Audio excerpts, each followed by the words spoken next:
Hey guys, welcome back to Mybartender. Today we'll be teaching you how to make a drink called the Suffering Bastard. First, fill your cocktail shaker with ice.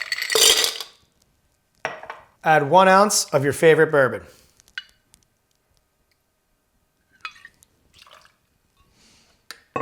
Add 1 ounce of your favorite gin.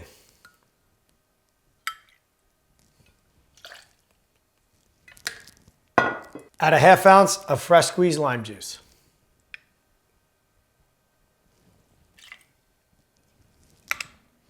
Next, add 2 dashes of Angostura Bitters. Now shake until well chilled.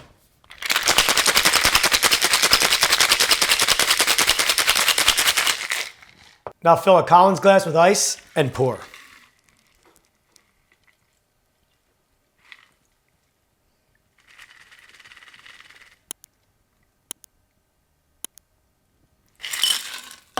Now top with ginger beer.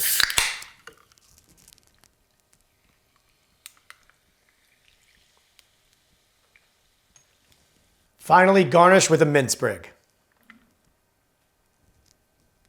And that's how you make the Suffering Bastard. Cheers.